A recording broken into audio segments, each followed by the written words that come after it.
వాళ్ళు పోసి దండ కడదామని ఆ పుష్పవాటికలో తిరుగుతున్నారు. ఓ నాగుపాము వచ్చి కరిచేసింది. కరిచేస్తే అందరికీ తెలిసింది అనంతార్యుల వారిని పాము కరిచేసింది. ఆ మాట ఆనంద నిలయంలోకి వెళ్ళింది. వెంకటేశ్వర స్వామి వారు అందరితో మాట్లాడుతుండేవారు. అప్పుడు ఆయన అన్నారు, అయ్యో అనంతార్యుల వారిని పాము కరిచిందా అని వైద్యుల్ని పిలిపించి ఆయనే పిలిపించారు. పాపం పిలిపించి ఆయన తలుచుకుంటే ఎంతసేపు అండి, వెళ్ళి అనంతార్యుల వారికి విషయం గుండె మీద దాకా ఎక్కకుండా మంది ఏంటి అన్నారు. వాళ్ళు వచ్చారు. ఈయనన్నారు, ఎవరు పంపించారు మిమ్మల్ని అన్నారు. వెంకటేశ్వర స్వామి వారు పంపించారన్నారు. నేనేం అక్కర్లేదని చెప్పి పంపించేశానని చెప్పని వైద్యాన్ని తిరస్కరించి వెనక్కి పంపించారు. వాళ్ళు వెళ్ళి ఆయన వైద్యం చేయించుకోవట్లేదు అన్నారు.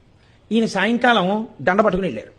ఏమయ్యా అనంతార్యులు నిన్ను పాము కరిచిందిట, విషం విరగ్గొట్టే వైద్యుల్ని పంపిస్తే నేను చేయించుకొని వైద్యం అన్నావుట ఏమన్నారు. ఆయన అన్నారు, 3 కారణాలకి చేయించుకోనని చెప్పాను. ఒకటి, ఈ శరీరంతో ఉంటే ఇక్కడ నీకు దండలు కడతాను, ఈ శరీరం పడిపోతే శ్రీవైకుంఠానికి వచ్చి అక్కడ దండలు కడతాను. కాబట్టి నష్టం ఏమిటి ఇప్పుడు నాకు? కాబట్టి వైద్యం చేయించుకోను. 2వ లక్షణం, అసలు ఈ పాము కరిచినటువంటి విషాన్ని విరగొట్టగలిగిన వైద్యుడు ఉన్నాడు. నువ్వు ఆ వైద్యుల్ని పంపించావు కానీ ఈ సంసారం అనేటటువంటి పాము కరవడం వల్ల ఎక్కిన విషాన్ని విరగొట్టగలిగిన వైద్యుడివి నువ్వు ఒక్కడివే. అది విరుస్తానని ఎందుకు చెప్పావు నాతో ఎప్పుడు?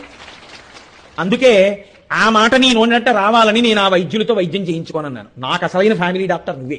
నువ్వు చేయి వైద్యం, నాకు భవరోగాన్ని విరగొట్టు, నన్ను నీలో కలుపుకో, అది నా కోరిక తప్ప నాకు అక్కర్లేదు. 3, మా గురువు గారు నాకు ఇచ్చిన ఆదేశం ఏమిటంటే ఇక్కడ పుష్పవాటిక పెంచి దండలు కట్టమని. దండలు కడుతూ ఉంటాను, నీకు ఇస్తూ ఉంటాను. అందులో నా ప్రాణం పోతే నా గురువు గారికి ఇచ్చిన మాటలో ఆయన సేవలో నా ప్రాణం పోయింది. కాబట్టి నాకు ఏమీ బెంగలేదు. నేను చేయించుకోను వైద్యం అన్నారు. ఆయన వైద్యం చేయించుకోకపోయినా ఆయనకి తగ్గిందండి. అంతా అనుగ్రహించారు.